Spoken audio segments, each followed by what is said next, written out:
नमस्कार, आपके साथ मैं हूं जीनत सिद्दीकी। आपको दिखाते हैं खबर 1 मिनट, यानी कि 1 मिनट में खबरों का पूरा विश्लेषण। मुख्यमंत्री योगी आदित्यनाथ लगातार कोरोना संक्रमण को देखते हुए जिलों का दौरा कर अधिकारियों की समीक्षा कर रहे हैं और जमीनी हकीकत को परखने का काम कर रहे हैं, ताकि पता चल सके कि असल में सरकार जिन योजनाओं को चला रही है, क्या उन योजनाओं को जमीन पर उतारा जा रहा है। इसी सिलसिले को आगे बढ़ाते हुए मुख्यमंत्री आजमगढ़ पहुंचे, जहाँ कोरोना को लेकर अधिकारियों के साथ बैठक की और उससे निपटने के लिए जरूरी दिशा निर्देश दिए।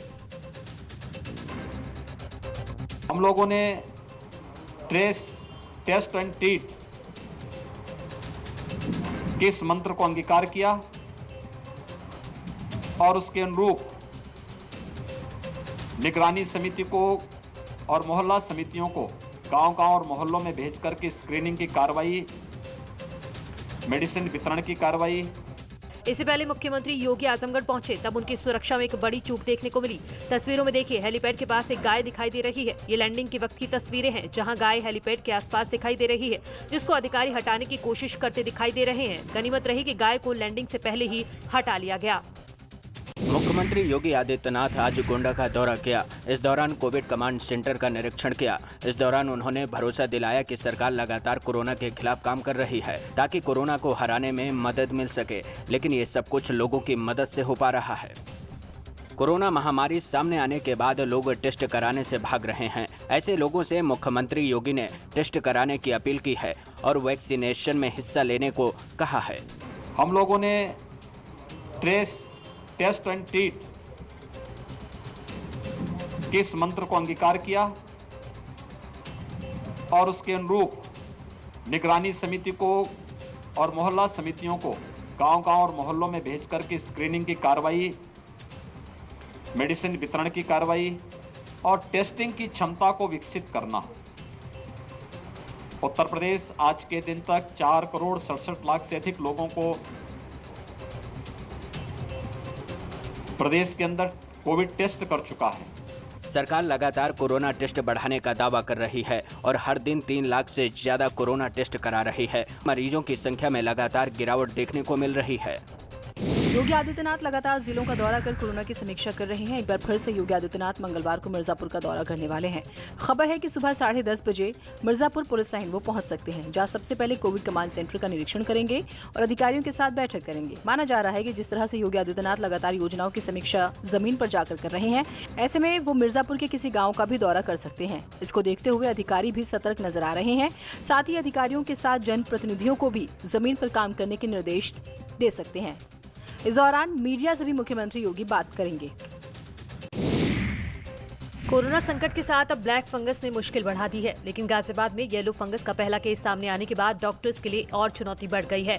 अब तक डॉक्टर ब्लैक फंगस से लड़ने की तैयारी कर रहे थे, लेकिन व्हाइट और येलो फंगस के आने के बाद संकट और गहराता जा रहा है। कल एक पेशेंट मेरे पास आया था संजय नगर से और उसका नाम कुंवर सिंह है। वो 45 साल का है। उसको साइनस बिल्कुल सीटी स्कैन में नॉर्मल लग रहे थे, लेकिन जब मैंने एंडोस्कोपी टेस्ट किया तो उसमें मुझे मालूम पड़ा कि उसको 3 तरह का फंगस है। उसको वाइट भी है, उसको ब्लैक भी है, उसको येलो फंगस भी है। इस बीमारी के पीछे गंदगी को माना जा रहा है। ऐसे में लोगों को अपने आसपास साफ सफाई का विशेष ध्यान रखने की जरूरत होगी, क्योंकि ब्लैक और व्हाइट फंगस से ज्यादा खतरनाक येलो फंगस है। इस बीमारी के होने के बाद सुस्ती आने लगती है, कम भूख लगती है और वजन में गिरावट आने लगती है। कोरोना के बाद योगी सरकार अब ब्लैक फंगस से निपटने की तैयारी कर रही है। यूपी सरकार ब्लैक फंगस को महामारी की श्रेणी में रखा है। इस बीमारी से परेशान लोगों की संख्या में लगातार इजाफा हो रहा है। यूपी के डीजी हेल्थ देवेंद्र सिंह नेगी ने कहा है कि प्रदेश में ब्लैक फंगस से निपटने की पूरी तैयारी है। यूपी के हर मंडल में ब्लैक फंगस के इलाज के लिए डॉक्टरों की टीम बनाई गई है। पर्याप्त दवाओं के साथ रोगियों का इलाज हो रहा है। हम लोगों ने यहाँ से निर्देश जारी किए हैं कि प्रतिदिन ओपीडी जो है 10 से 12 ईएनटी सर्जन और आई सर्जन, क्योंकि ज़्यादातर ये नाक कान गला एरिया या फिर आँख को इन्वॉल्व करती है, फिर वो ब्रेन में जाती है, तो इसलिए ओपीडी के स्टार्ट करने को बोला है, ताकि जो अगर कोई इस तरह का केस जांच में देखने में मिलता है तो उसको तत्काल जो है अर्ली स्टेज में उसको पकड़ा। वैसे सरकार के लिए अब नई चुनौती है, क्योंकि अब तक कोरोना की लड़ाई में व्यस्त थी, लेकिन अब ब्लैक फंगस ने लोगों की मुश्किल बढ़ा दी है। ऐसे में सरकार के सामने अब कोरोना से निपटने के साथ ब्लैक फंगस के मरीजों को इलाज देने के साथ उनको बचाने की चुनौती सामने खड़ी है। कोरोना को लेकर जिस तरह की तस्वीर यूपी में दिखाई दी, उसको लेकर सियासी हमले लगातार सरकार पर चालू हैं। अखिलेश यादव ने यूपी सरकार पर जोरदार हमला बोला है। उन्होंने ब्लैक फंगस को लेकर योगी सरकार को आड़े हाथों लिया है। उन्होंने सरकार से पूछा कि दवाई, इंजेक्शन और वैक्सीन का टोटा क्यों है। सरकार की टीम 9 और टीम 11 का आता पता नहीं है। योगी आदित्यनाथ मैराथन दौरे पर हैं, लेकिन जीवन रक्षक दवाओं की कालाबाजारी हो रही है। वैक्सीन की कमी की खबरें भी लगातार आ रही हैं, जिसको लेकर अखिलेश यादव ने सरकार से सवाल पूछा है कि आखिर कैसे दीपावली तक वैक्सीनेशन पूरा होगा। उन्होंने मेरठ के दौताई गढ़मुक्तेश्वर में 35 लोगों की मौत का जिक्र किया है। फतेहपुर के ललौली में 100 लोगों की मौत की बात लिखी है और लखनऊ के अमराई में 50 लोगों की मौत का जिक्र है। मतलब साफ है कि अखिलेश यादव इन आंकड़ों को दिखाकर सरकार को निशाने पर ले रहे हैं। कोरोना संक्रमण की तीसरी लहर में बच्चों के अधिक प्रभावित होने की बातें कही जा रही हैं। हालांकि अब स्वास्थ्य मंत्रालय ने साफ किया है कि अभी तक इन बातों को लेकर कोई तथ्य सामने नहीं आए हैं और परेशान होने की कोई जरूरत नहीं है। इसलिए ये कहना है कि अब अगले वेव में बच्चों के बहुत सीरियस होंगे या बच्चों में डेथ ज़्यादा होंगी, ये साइंटिफिकली ठीक नहीं लगता है। दूसरी चीज़ ये है कि तैयारी हमें करनी चाहिए, क्योंकि जो हाइपोथेसिस है लोगों का वो ये है क्योंकि बच्चे अभी प्रोटेक्टेड हैं, उनमें केसेस ज़्यादा हो सकते हैं क्योंकि अभी तक वो घर पे रहे हैं। वैसे वैज्ञानिकों के मुताबिक तीसरी लहर से बच्चों को ज़्यादा दिक्कत होने की खबरें सामने आई थीं, लेकिन अब डॉक्टर रणदीप गुलेरिया भरोसा दिला रहे हैं कि अब तक के आंकड़ों से ऐसा नहीं लगता है। जिन खबरों में दावा किया जा रहा था कि बच्चों को कोरोना की तीसरी लहर से सबसे ज़्यादा दिक्कत होगी, ये पीडियाट्रिक एसोसिएशन के मुताबिक तथ्यों पर आधारित नहीं है और बच्चों को इससे खतरा नहीं होना चाहिए, इसलिए पैनिक ना करें। देशवासियों के लिए वैक्सीन से जुड़ी एक और अच्छी खबर सामने आई है। भारत में रूस की स्पुतनिक V वैक्सीन का उत्पादन शुरू हो गया है। इसकी जानकारी RDF और भारतीय कंपनी पैनासिया बायोटेक ने दी है।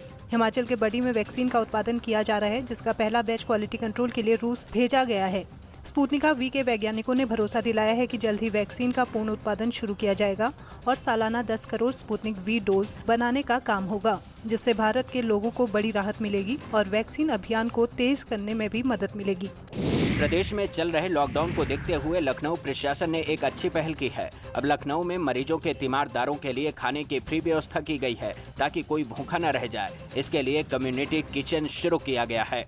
देखिए, हमारे यहाँ जनपद लखनऊ में शहरी क्षेत्र और ग्रामीण क्षेत्रों में तहसील के माध्यम से कम्युनिटी किचन चलाए जा रहे हैं। एक आज स्पेशल कम्युनिटी किचन यहाँ LDA साइट से प्रारंभ किया गया है, जिसका 100% पर्पस ये है कि हमारे जितने भी कोविड या नॉन कोविड के बड़े अस्पताल हैं, जहाँ पर हमारे मरीज उपचारित हो रहे हैं, उनके साथ परिजन आते हैं, उनके लिए निःशुल्क भोजन की प्रॉपर व्यवस्था। तो ये 2 टाइम का भोजन हम ऑन डिमांड अवेलेबल कराएंगे हॉस्पिटल प्रशासन के साथ कोऑर्डिनेट करते हुए, ताकि 100% ये तीमारदारों तक ये निःशुल्क भोजन पहुंचे। इस व्यवस्था को LDA के सौजन्य से शहर में भर्ती मरीजों के तीमारदारों को खाना खिलाने के लिए चालू किया गया है। इससे दोनों टाइम लोगों को खाने के लिए इधर उधर भटकना नहीं पड़ेगा और लोगों को हाइजेनिक भोजन भी मिल जाएगा। योग गुरु स्वामी रामदेव ने इंडियन मेडिकल एसोसिएशन और फार्मा कंपनियों से सीधे 25 सवाल पूछकर नया विवाद खड़ा कर दिया। उन्होंने कई बीमारियों के संबंध में स्थायी इलाज पूछा है। उन्होंने ट्वीट में लिखा है, मैं इंडियन मेडिकल एसोसिएशन और फार्मा कंपनियों से विनम्रता के साथ सीधे 25 सवाल पूछता हूं। उसके बाद उन्होंने पतंजलि योगपीठ के लेटरहेड में 25 सवाल लिखकर पोस्ट कर दिए। दरअसल बाबा रामदेव ने मेडिकल को लेकर सवाल खड़े कर दिए थे, जिसके बाद केंद्रीय स्वास्थ्य मंत्री डॉक्टर हर्षवर्धन ने पत्र लिखा और उस पत्र के बाद बाबा रामदेव ने डॉक्टरों से माफी मांग ली। इसके बाद लगा कि विवाद खत्म हो जाएगा, लेकिन बाबा रामदेव के सवाल पूछने के बाद विवाद तो फिर से बढ़ने की पूरी आशंका बढ़ गई है। मुरादाबाद के कुंदरकी थाना इलाके के आगरा हाईवे पर बैंक में जमकर भीड़ देखने को मिली। तस्वीरों में देखिए, PNB बैंक के बाहर लोगों की भीड़ दिखाई दे रही है। इस दौरान सोशल डिस्टेंसिंग की जमकर धज्जियां उड़ती दिखाई दी। बहुत से लोग एक दूसरे से चिपके हुए खड़े दिखे। ऐसे में कोरोना संक्रमण का खतरा और ज्यादा बढ़ गया। अगर किसी एक व्यक्ति को कोरोना होगा तो दूसरा व्यक्ति उसकी चपेट में आ सकता है। ऐसा लग रहा है जैसे लोगों को कोरोना संक्रमण की चपेट में आने की कोई चिंता नहीं है, न ही लोगों के बीच इस बीमारी को लेकर कोई डर है। लेकिन सवाल प्रशासन को लेकर है, ऐसी कौन सी मजबूरी थी जो कोरोना गाइडलाइन का पालन कराने में नाकाम रहे? ऐसी लापरवाही कर क्या प्रशासन खुद को सुरक्षित समझ रहा है? क्या इस लापरवाही के चलते बैंक कर्मचारी कोरोना की चपेट में नहीं आएंगे? हापुड़ में भी ऐसी ही तस्वीरें देखने को मिली। एक मैनेजर जो जेल से छूट कर आया है, उसके स्वागत के दौरान लोगों ने कोरोना गाइडलाइन की जमकर धज्जियां उड़ाई। मामले के सामने आने के बाद 40 लोगों के खिलाफ केस दर्ज हुआ है और 19 लोगों को गिरफ्तार किया गया है। फिलहाल ये वीडियो सोशल मीडिया में वायरल हो रहा है। कोरोना की दूसरी लहर लोगों की जान पर बनाई है, जिसका असर शमशान घाटों में दिखाई दे रहा है। दूसरी लहर आने से पहले तक जहां कानपुर के भैरव घाट में एक दिन में 10 से 15 शवों का अंतिम संस्कार किया जाता था, अब ये संख्या 100 से ज्यादा हो गई है। जो लोग अंतिम संस्कार करने के लिए अस्थियों का विसर्जन नहीं कर पा रहे हैं, वो लोग भैरव घाट अस्थि कलश बैंक में अस्थियों को जमा करा रहे हैं। साथ ही जिन लोगों का परिजनों ने अंतिम संस्कार नहीं किया, उनकी भी अस्थियों को बैंक जमा करने की कोशिश कर रहा है और परिजनों का इंतजार किया जा रहा है। अगर 1 महीने तक कोई इन अस्थियों को लेने नहीं आता है तो फिर बैंक प्रशासन अस्थियों का भू विसर्जन कर देगा। मुरादाबाद में शाकिर नाम के शख्स की पिटाई का मामला तूल पकड़ता जा रहा है। कटघर कोतवाली के गोट गांव में शाकिर नाम के शख्स की पिटाई का वीडियो वायरल हो रहा है। इसे मॉब लिंचिंग के तौर पर देखा जा रहा है। इस मामले की जांच के लिए सांसद एसटी हसन ने एसएसपी से मांग की और दोषियों के खिलाफ कार्रवाई की बात कही है। एसएसपी साहब से इस बात की शिकायत करी कि किसी को ये हक नहीं है कि किसी को सरेरा खड़े होकर मारना शुरू कर दे। एसपी सिटी साहब से भी कहा और उन्होंने कहा कि हम इसका संज्ञान लेके जो भी कानूनी कार्रवाई इसके खिलाफ बनती है वो हम करेंगे। आरोप है कि शाकिर की पिटाई करने वालों में गौरक्षा दल के नेता मनोज ठाकुर और उसके साथी शामिल हैं, जिनके खिलाफ पुलिस ने एफआईआर दर्ज कर तलाश शुरू कर दी है। तत्काल प्रभाव से संज्ञान लिया गया और जो शिकायत प्राप्त हुई उसके आधार पर गंभीर धाराओं में थाना कटघर में मुकदमा भी पंजीकृत किया गया है। पीड़ित परिवार का आरोप है कि शाकिर मीट बेच जा रहा था, तभी आरोपियों ने अपने साथियों के साथ मिलकर पिटाई कर दी और उसके बाद पुलिस थाने ले जाकर प्रतिबंधित मीट बेचने का आरोप लगा दिया। इस मीट की जांच के लिए पुलिस ने सैंपल लैब भेजा है। मेरठ के दुल्हेड़ा गांव में शराब पार्टी के दौरान एक युवक की पीट कर हत्या कर दी गई। इस वारदात को अंजाम देने के बाद आरोपी शव को खेत में फेंककर फरार हो गए। पीड़ित परिवार के मुताबिक आरोपियों ने शराब पार्टी के लिए बुलाया था, लेकिन बाद में क्या हुआ किसी को नहीं पता। अब आशंका जताई जा रही है कि प्रेम प्रसंग के चलते इस वारदात को अंजाम दिया गया है। फिलहाल पुलिस मामले की पड़ताल में जुटी है। माना जा रहा है कि अजय का अपने ही दोस्त की बहन के साथ प्रेम प्रसंग चल रहा था, जिसका बदला लेने के लिए आरोपियों ने मिलकर अजय की हत्या कर दी। फिलहाल पुलिस मामले की पड़ताल में जुटी है ताकि घटना के पीछे की सच्चाई सामने आ सके।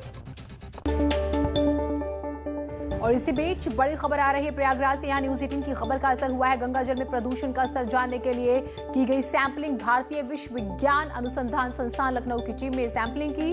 टीम ने पहले श्रृंगवेरपुर घाट और उसके बाद फाफामऊ घाट पर गंगा जल की सैंपलिंग की है। लखनऊ से आई टीम ने ये सैंपल्स लिए हैं। सर्वेश, इन सैंपल्स में क्या पाया गया? देखिए, अभी सैंपल लिए गए हैं। सबसे पहली बात यह है कि अभी हाल में न्यूज 18 ने दिखाया था कि किस तरह से कोरोना काल में बड़ी संख्या में लोगों की मौतें हुई हैं और शवों को गंगा के किनारे रेत में दफन कर दिया गया था।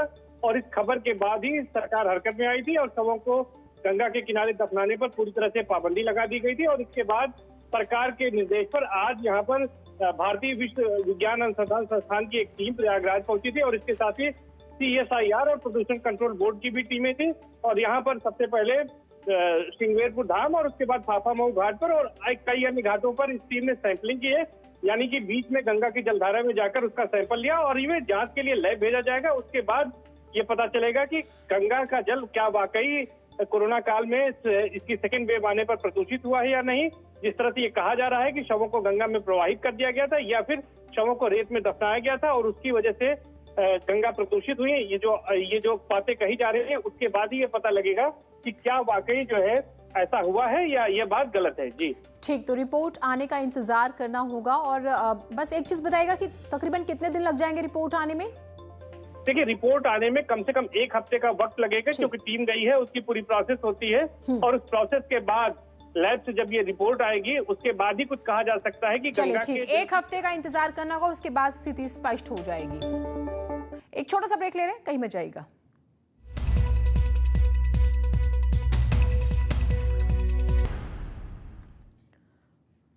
और बड़ी खबर आ रही है, मुख्यमंत्री योगी देर शाम काशी विश्वनाथ मंदिर पहुंचे। इस दौरान उन्होंने पूजा किया और देशवासियों के लिए दुआ की कि इस महामारी में जनता को निजात मिले, जनता ठीक रहे, उनकी खुशियों की कामना की। उन्होंने श्री काशी विश्वनाथ धाम के निर्माणाधीन भवन का निरीक्षण भी किया, अफसरों से जानकारी ली। मुख्यमंत्री योगी मंदिर चौक परिसर भी गए, जहां गरीबों को कुछ राहत सामग्री भी वितरित की। मुख्यमंत्री योगी आदित्यनाथ आप देख रहे हैं लगातार वो अलग अलग जिलों के दौरे पर रहते हैं। जब आखिर में आज की जब हम बात करें, जब वो काशी पहुंचते हैं तो कितना आप देखिए कि न सिर्फ अधिकारियों से बातचीत करते हैं कोविड को लेकर भी, बल्कि यहाँ पर वो सर्किट हाउस के लिए वो निकल चुके हैं। लेकिन उससे पहले उन्होंने क्या किया वो हम आपको बता रहे हैं। कोरोना मुक्ति के लिए उन्होंने कामना की, 500 किट राशन भी बांटा, कॉरिडोर का भी निरीक्षण किया और प्रदेशवासियों की बेहतरी के लिए उन्होंने कामना की। तस्वीरें हम आपको उनकी दिखा रही हैं। 500 परिवारों को राशन किट बांटी गई।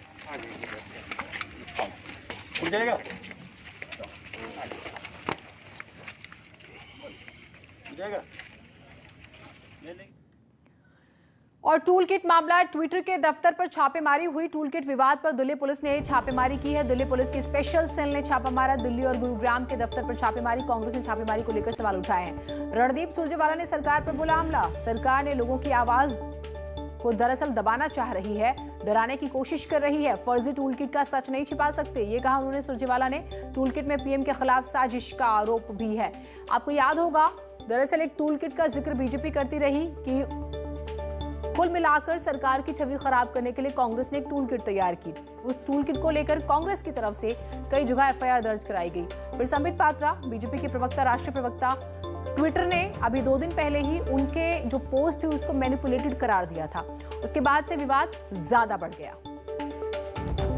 जब ट्विटर ने भारतीय जनता पार्टी के प्रवक्ताओं और नेताओं के ट्विटर हैंडल पर मैनिपुलेटेड मीडिया की मोहर लगा दी तो अब सरकार छटपटा गई। और आज जो पहले देश में कभी नहीं हुआ वो हुआ। अब ट्विटर के दिल्ली और गुड़गांव दफ्तरों पर रेड मरवाकर भारतीय जनता पार्टी की सरकार सोशल मीडिया के ट्विटर और दूसरे प्लेटफॉर्म्स को डराने का घिनौना प्रयास कर रही है। मोदी जी ये जान लें, जब भारतीय जनता पार्टी के लोग फर्जीवाड़ा कर रहे थे तो सरकार उनके संरक्षण में क्यों खड़ी है? तो अब ये विवाद ज्यादा बड़ा हो जाएगा। अखिलेश यादव ने ट्वीट करके सवाल उठाए। ट्विटर के दिल्ली और गुरुग्राम के ऑफिस पर छापा मरवाना भाजपा सरकार की गिरती हुई वैश्विक छवि को और नीचे गिराएगा। ये एक अलोकतांत्रिक और घोर निंदनीय कृत्य है। भाजपाई अपने ही बिछाए झूठ के जाल में फंस गए हैं। ये भूल गए हैं कि हर कोई दाना नहीं चुगता। आपको पता होगा कि ट्विटर का सिंबल क्या है? एक चिड़िया।